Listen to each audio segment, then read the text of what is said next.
기본기, 기초가 가장 중요하다고 말씀드렸습니다. 집을 지을 때도 그 기초가 튼튼해야만 집이 바로 설 수 있다는 것입니다. 무엇을 하든지 그 기본기가 탄탄해야지 모든 것을 잘할 수가 있다는 것입니다. 공부든, 그 다음에 그게 운동이든 아니면 일하는 거든 뭐든지 그 기본이 탄탄해야 뭐든지 잘해낼 수가 있는 것입니다. 우리 신앙생활도 마찬가지입니다. 신앙의 기본이 튼튼해야만 신앙생활을 잘할 수 있다는 것입니다. 그런데 그 신앙의 기본 중에 가장 첫 번째 되는 것이 무엇이냐? 바로 기도다라고 말씀드렸습니다. 기도는 우리 영혼의 호흡이다라고 말씀드렸습니다.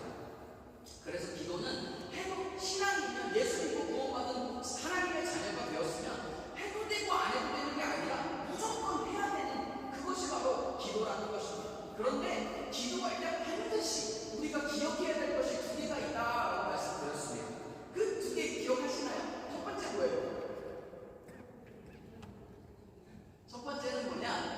우리가 기도하는 대상이 누군지를 기억하고 기도해야 한다는 것입니다. 여러분 눈 감고 탁 기도를 하면 누구를 생각하면서 기도하십니까?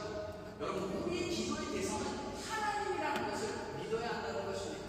이게 뭐 되게 쉽고 그렇게 당연한 것 같은데 그렇지 않더라고요. 저도 신앙생활 해보니까 그렇지 않더라고요. 남들이 들으라고 하는 그런 기도도 많이 있습니다. 그런데 기도는 누가 들으라고 하는 것도 아니고 우리가 기도하는 것은 하나님께 드리는, 우리 기도를 들으시는 분은 하나님이라는 것을 믿음으로 기도해야 하는 것입니다. 두 번째로 기억해야 되는 것이 뭐냐?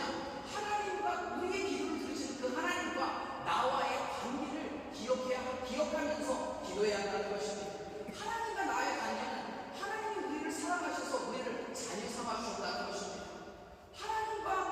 하나님께서 우리를 사랑해서 자녀 삼아 주신 우리가 자녀된 신분으로 하나님께 담대히 나아갈 수가 있는 것입니다. 그리고 하나님은 우리를 너무너무나 사랑하셔서 우리의 기도를 들어주신다는 것입니다. 또한 기도의 목적에 대해서 말씀드렸습니다. 기도는 하나님의 은혜의 보물 창고의 문을 여는 열쇠와 같다라고 말씀드렸습니다. 여러분 하나님은 물론 전지전능하신 하나님이고 못하는 것이 없으신 그런 분이십니다. 그렇지만 우리가 구하지 않으면, 기도하지 않으면 하나님이 주실 수가 없다라고 성경은 기록한다는 것입니다. 하나님이 못하실 게 없으시죠. 전지전능하시죠. 그런데 우리가 구하지 않으면, 기도하지 않으면 하나님이 주실 수 없는 것이 하나님의 뜻이라 성경은 기록한다는 것입니다. 그렇기 때문에 성경은 누누이 뭐라고 하냐? 너희가 구하라! 그러면 찾을 것이요. 두드리라! 그러면 열릴 것이다. 말씀하신다는 것입니다. 그리고 누누이 또 뭐라고 하시냐?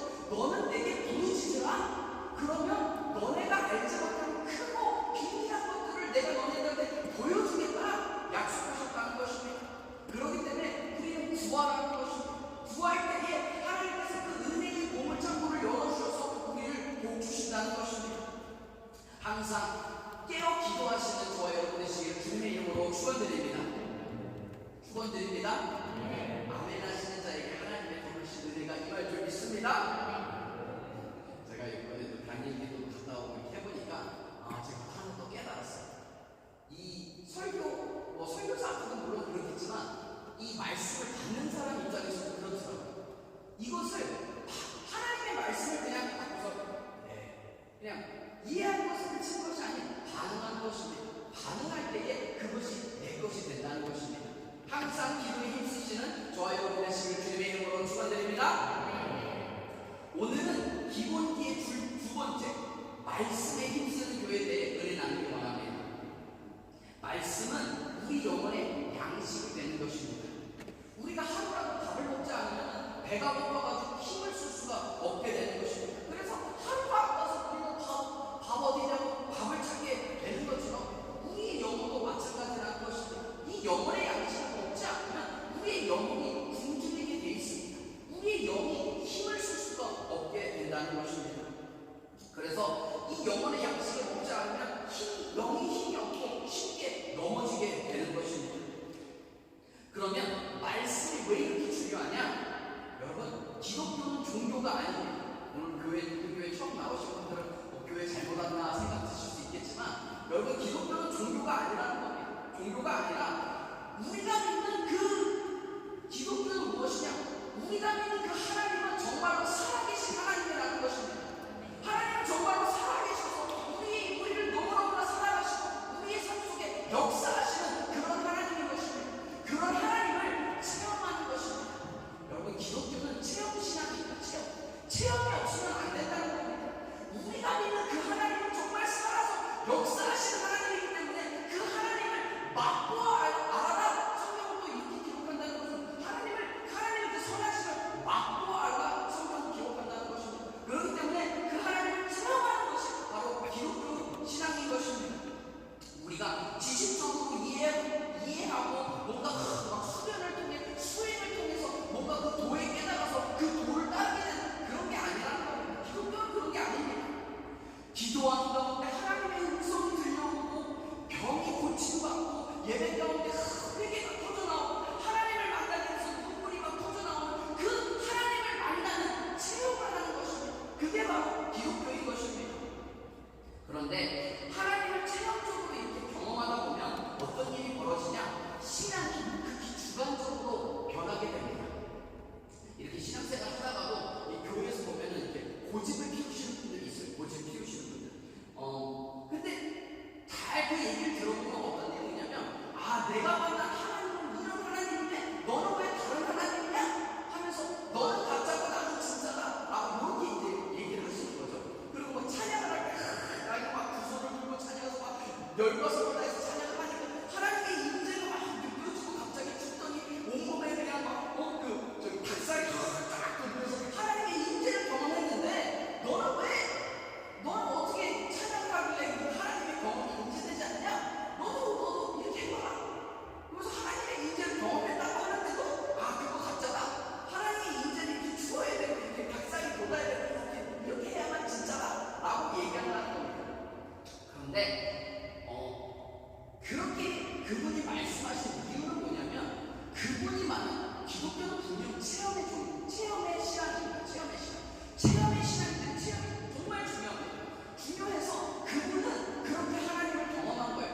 여러분, 하나님은 정말 그 능력이 한없으신 분이시기 때문에 우리 각자 개인이 느껴지는 하나님은 다 다르다는 겁니다. 장님이 코끼리를 만져도 코끼리는 전봇대 같다. 코끼리는 아니다. 무슨 넓다. 무슨 벽 같다. 아니다. 코끼리는 배같이 생겼다. 장님이 코끼리를 만져도 이렇게 다르게 얘기하는데 그 크신 하나님을 우리가 경험한다고 했을 때 얼마나 그 경험이 다 다르겠어요. 그죠? 그 경험이 다 다르다는 거예요. 다르기 때문에 기독교는 이게 주관적으로 되기가 되게 쉬워요. 그래서 너는 가짜고 나는 이렇게 그 문제를 다루고 있는 성경이 어디냐? 바로 고린도전서입니다. 고린도전서를 보면 그 고린도 교회 사람들이 하나님을 엄청나게 체험합니다. 살아계신 그 하나님을 체험하고 성령의 은사들이 교회 가운데 넘쳐납니다.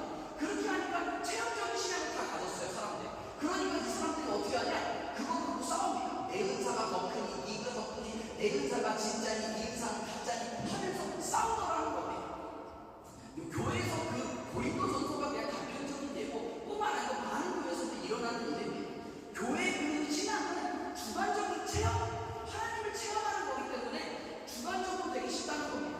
그런데 이 주관적인 걸 하나로 모을 수 있는 그 방법이 있다는 겁니다. 그게 무엇이냐? 그게 바로 성경입니다. 이 많은 주관적인 교회 보세요. 살아온 환경도 다 다르고 배경이 다 다르고 나이도 다르고 모든 백그라운드가 다르니까 성격도 다르고 그러니까 사람이 이게 교회에서 모여서 화합한다는 게 이게 쉽지 않다는 겁니다. 더군다나 교회의 기독교 신앙은 체험적인 신앙이기 때문에 이게 더 주관적이고 더 내 생각, 내 경험 위주로 된다는 겁니다. 그런 교회가 어떻게 하나로 모아지고 어떻게 하나 될 수 있느냐? 교회에 하나님께서 주신 객관이 있다는 겁니다.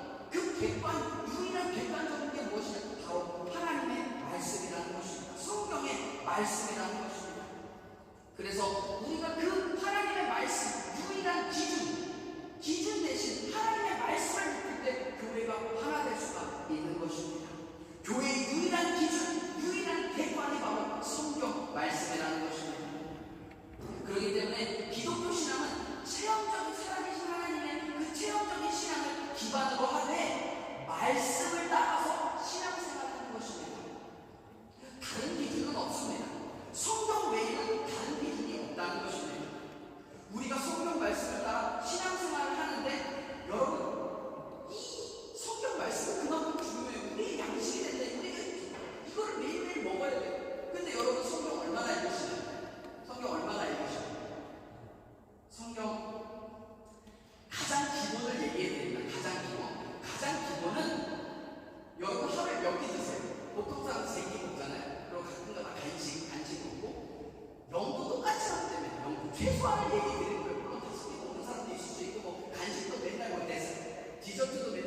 매일마다 먹을 드시는 그런 분들도 있을 수 있겠지만 지금 최소한을 얘기해 드립니다.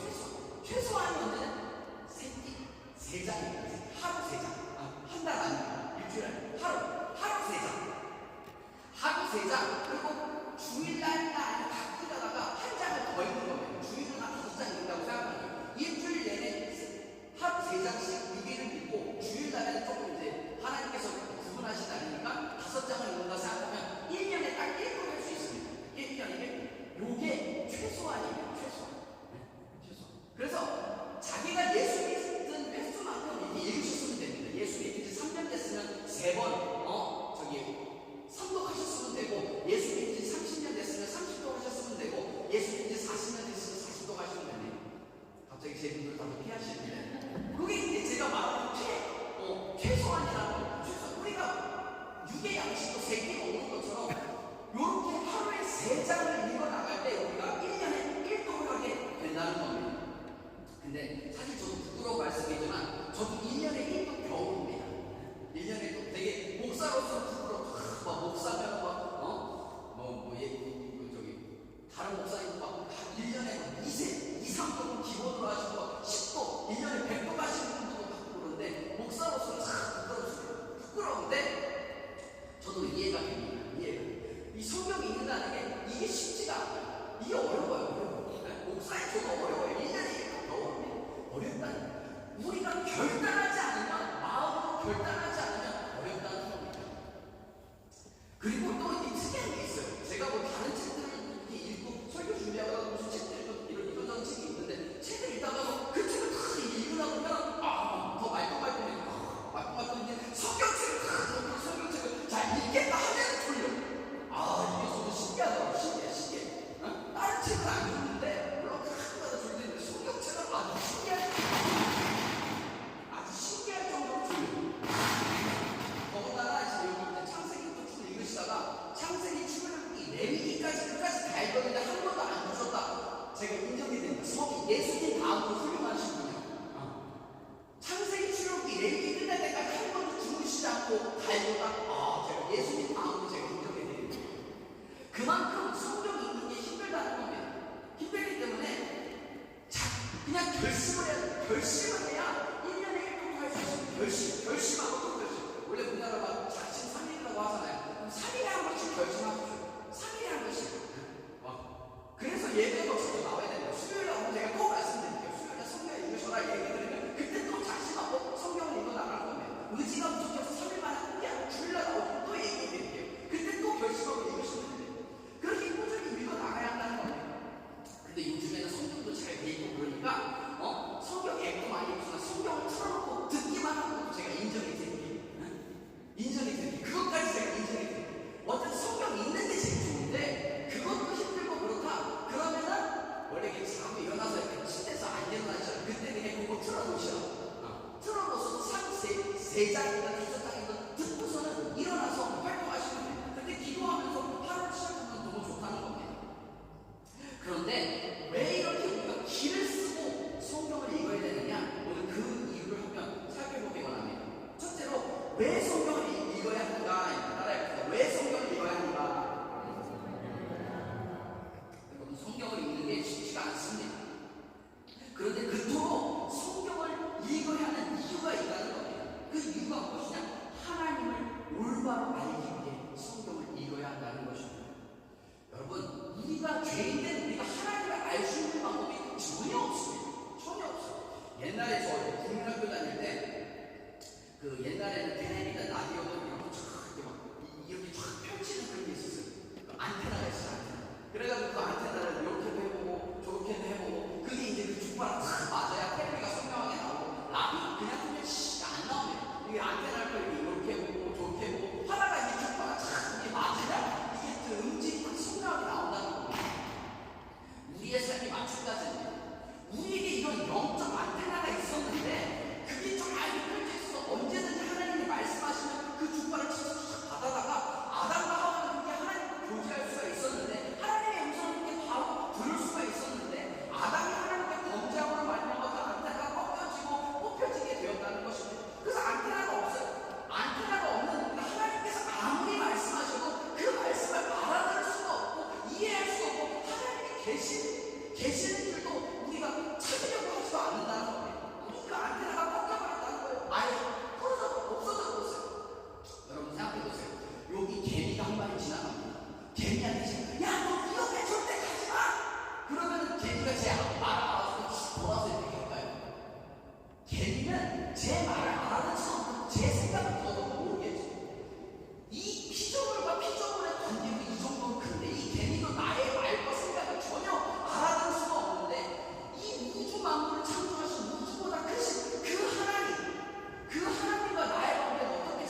없는 것입니다.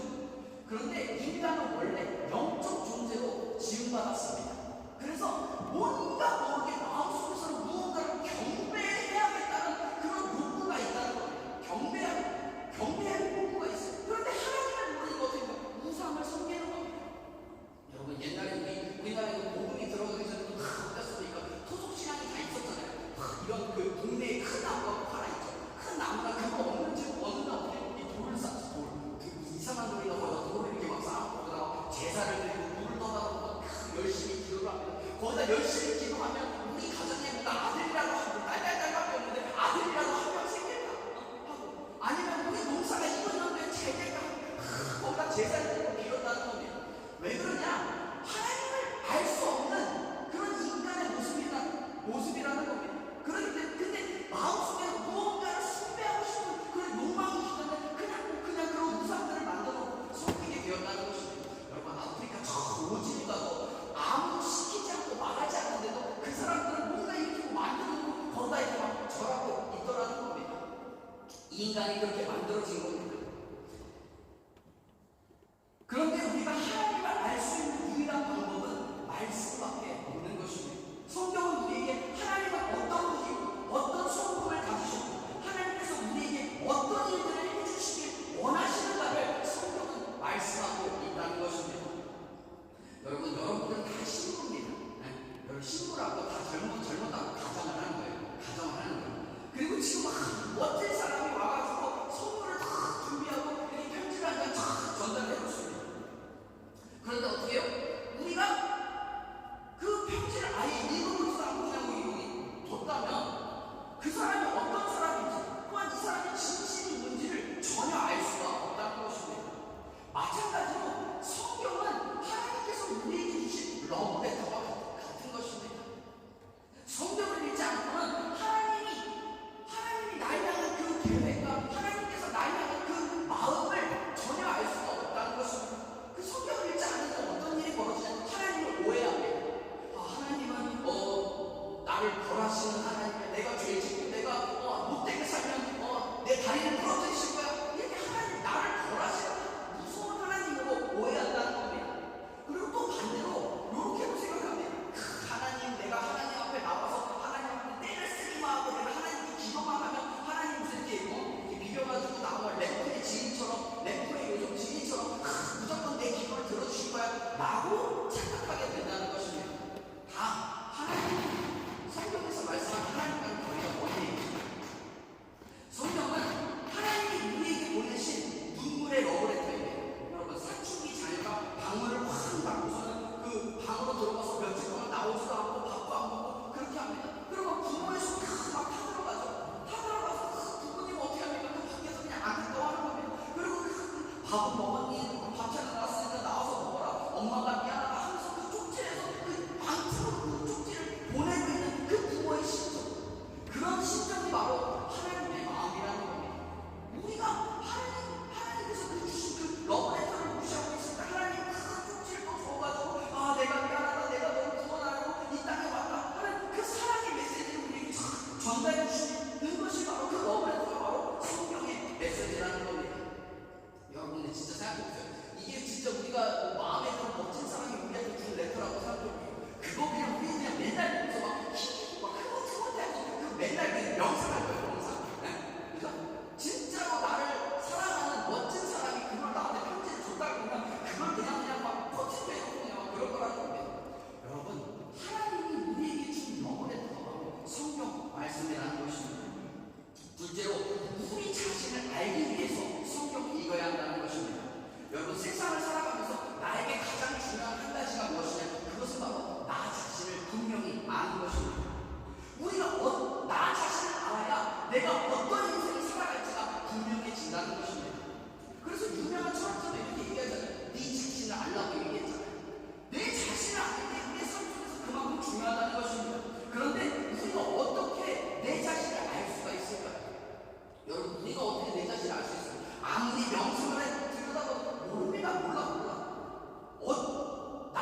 알고 계시다는 것입니다. 여러분, 어떤 제품을 알기 위해서는 그 물건을 만든 제조사의 제품 설명서를 봐야 이 물건의 농도와 정확한 성질을 알 수 있다는 겁니다.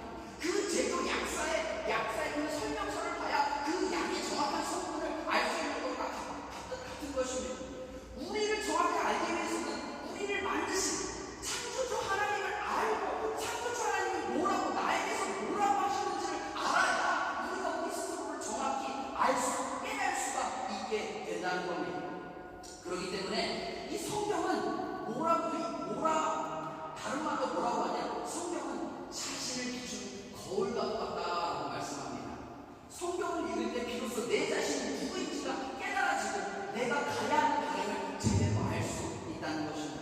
그렇기 때문에 성경은 내가 나아가야 할 길을 분명히 알려주는 지침서와 같은 것입니다. 우리가 어떻게 살아갈 때 가장 행복한 삶을 살게 될지를 잘 알려준다는 것입니다. 그것이 바로 오늘 본문의 내용인 것입니다. 오늘 본문 3장 11절 10절 같이 한번 더 읽겠습니다. 시작. 모든 성경은 하나님의 감동으로 낸 것으로 교훈과 재판과 바르게 함과 의로 교육하기에 유익하니 이는 하나님의 사람으로 온전하게 하며 모든 선한 일을 행할 능력을 갖추게 하여 합니다. 성경이 모든 거에 유익해서 우리가 정말 하나님의 사람으로 바로 설 수 있도록 만들어 준다는 것입니다. 그럼 둘째로 우리가 살펴볼 것은 성경은 어떻게 읽어야 하는가? 따라해봅니다. 성경 어떻게 읽어야 하나? 첫째로 성경은 믿음으로 읽어야 합니다. 너무나 당연한 얘기하는 거 아니냐 라고 생각할 수 있는데 여러분, 그렇지 않습니다. 많은 사람들이 신앙생활을 하면서 어떻게 생각하냐? 이게 이해가 돼야 믿겠다고 생각한다는 겁니다. 많은 크리스천들이 그렇게 생각합니다. 이게 이해가 돼야 믿겠다고 생각한다는 겁니다. 그런데 성경은 반대로 이야기하고 있다는 겁니다. 믿어야 이해가 된다는 것입니다. 아까도 말씀드린 것처럼 개미가 제 의도를 전혀 알 수가 없는데 우리가 어떻게 하나님의 그 크신 뜻을 이해할 수가 있겠습니까? 하나님의 뜻을 이해하는 게 불가능하다는 겁니다. 그래서 개미가 제 생각을 아는 게 불가능하잖아요. 그러니까 우리 인간이 하나님의 그 생각과 그 의도를 이해하는 게 불가능하다는 겁니다. 불가능해요. 그러면 성경을 믿음으로 본다는 게 무슨 말이냐? 하나님께서는 어디나 계시고 하나님께서는 사랑의 하나님이시고 그 하나님은 선하신 하나님이시고 그 하나님의 능력이 무한하다는 것을 믿고 성경을 읽는 것입니다.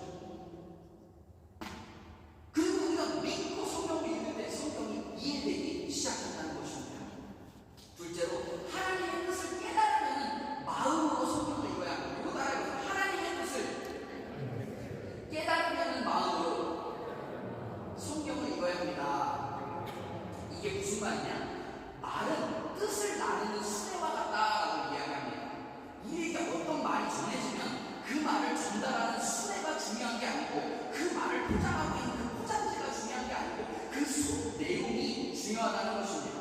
그러니까 말 그 자체가 중요한 게 아니라 그 안에 담긴 뜻이 중요하다는 겁니다. 여러분 생각해보십시오. 내일 시험을 앞둔 자녀가 있는데 그 자녀가 시험에 대해서 그냥 컴퓨터에서 게임만 하고 있는 게임을 하고 그럼 그 아들 보고 엄마가 어떻게 합니까? 아이고 잘한다 그러죠. 근데 이게 지금 잘한다는 뜻이에요. 잘하고 있다 이런 뜻이에요. 그 아들이 이 뜻을 나 잘하고 있어? 예 그럼 나 새벽 3시까지 해야지. 이렇게 하면 어떻게 됩니까? 그냥 뿔뿔 붓고 엄마한테 등짝 시대씩 맞고 그냥 쫓겨나는 겁니다. 엄마는 잘한다고 말은 잘한다고 했지만 그 뜻이 무엇입니까? 이게 잘한다는 뜻입니까? 아니죠. 네 뭐하고 있냐? 지금 내일이 시험인데 네 적어도 내일이 시험이고 오늘은 공부하고 청량 가야 된다. 이게 엄마 마음이죠. 사실 그 뜻이 더 중요하다는 것입니다.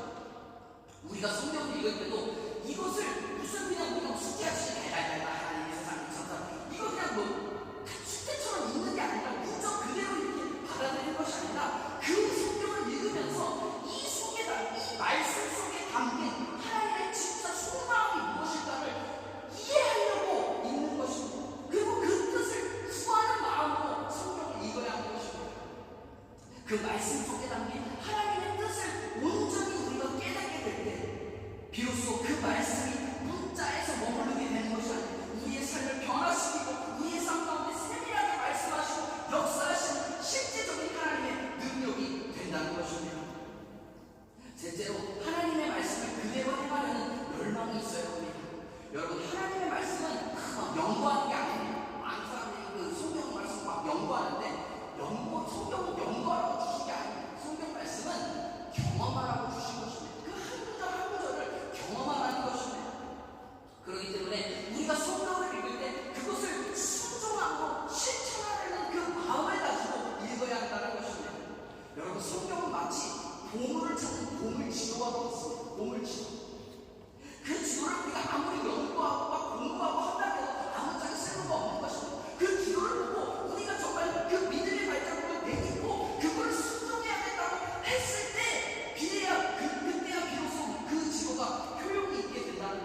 교회를 세우는 힘입니다.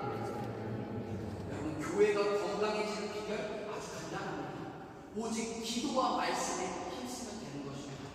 여러분, 교회는 무슨 프로그램이 아닙니다. 프로그램 아무리 좋다고 교회 건강해지는 거 아니라는 겁니다. 오직 교회는 기도와 말씀에 힘쓰면 건강해진다는 겁니다. 교회는 다양한 사람들이 모이죠. 나이도 다르고 성격도 다르고 자란 환경도 다르고 생각이 다 다르기 때문에 교회는 하나 될 수가 없습니다. 여러분, 더군다나 교회는 신앙, 체험 중심적으로 하기 때문에 자기 고집이 있고 자기 경험이 있고 자기 생각이 있기 때문에 하나 될 수가 없다는 것입니다. 그런데 제가 소개에서 말씀드린 대로 어떻게 하면 교회가 하나 되냐? 하나님의 절대 기준이신 그 말씀만 있으면, 그 기준만 있으면 교회는 하나 될 수가 있다는 것입니다. 여러분, 그렇기 때문에 교회에서 옳고 그름을 따지는 것이 아닙니다. 교회는 네가 옳고 이런 거 따지는 거 아닙니다. 교회는 오직 이것이 주님의 뜻인지 아닌지만 구하면 되는 것입니다. 여러분, 교회에서 네가 옳니 내가 옳니 하기 때문에 교회에서 맨날 싸우고 교회가 찢어지고 하는 겁니다. 교회는 옳고 그름을 따지는 것이 아닙니다. 이것이 하나님의 뜻인지 아닌지만을 구하는 것이 바로 교회라는 것입니다. 그리고 그 하나님의 뜻은 말씀을 통해 우리에게 말씀해 주셨다는 것입니다. 그리고 그 말씀을 통해 우리에게 깨닫게 하시는 것입니다. 그렇기 때문에 말씀에 힘쓰는 교회는 하나 될 수 있고 하나님이 기뻐하시는 교회가 된다는 것입니다. 그렇기 때문에 말씀은 교회를 바로 서게 하는 것입니다. 오늘 본문 말씀 다시 한번 읽겠습니다. 16절 17절 시작. 모든 성경은 하나님의 감동으로 된 것으로 교훈과 책망과 바르게 함과 의로 교육하기에 유익하니 이는 하나님의 사람을 온전하게 하며 모든 선한 일을 행할 능력을 갖추게 하여 함이라. 기록합니다. 성경은 우리를 바르게 하고 때로는 우리를 책망하고 하나님의 사람으로 온전하게 만들어 준다는 것입니다. 여러분, 우리가 화를 쏠 때 그 각도가 1도, 그냥 조금 1도만 바뀌어나도 그것은 반역을 맞추지 못한다는 것입니다. 하나님께서 우리의 삶을 향한 정말 가장 아름다운 인생, 가장 아름다운 길, 가장 좋은 길이 있는데 그것이 말씀에서 조금씩 벗어나기 시작하면 결국 그것이 목적지에 도달할 수가 없게 되는 것입니다. 그런데 오늘 말씀이 기록하고 있는 것입니다. 우리가 말씀을 붙든 그런 삶을 살아갈 때 우리가 바르게 되고 하나님의 사람으로 온전히 세워지게 된다는 것입니다. 나무가 이렇게 똑바로 자라나듯 우리의 삶도, 우리의 가정도, 우리의 교회도 하나님의 말씀 안에 바로 세워질 때 똑바로 자라나게 되는 줄 믿습니다. 성경은 기록하기를 주의 말씀은 내 발의 등이 된다, 등불이 된다라고 말씀합니다. 여러분, 우리가 프랑스 땅에서 살아가면서 때로는 아프리카하고 때로는 내 힘으로 할 수 없는 것들이 너무나 많은 것을 한계를 느끼고 때로는 외롭고 때로는 두려울 때가 많이 있습니다. 그럴 때 어떻게 해야 합니까? 성경 말씀을 피는 것입니다. 말씀을 피고 그 말씀을 묵상하는 것입니다. 그럴 때 내 삶의 등불 되시고 어두운 가운데 빛이 되신 하나님의 빛이 우리의 길을 밝혀준다는 것입니다. 그러는 그 말씀이 우리를 인도해 주시고 그 말씀이 우리의 능력이 되고 그 말씀이 나의 도우시고 하나님의 의로운 손이 되는 것입니다. 말씀을 사모함으로 주님께 나오는 저와 여러분 되시기를 주님의 이름으로 축원드립니다.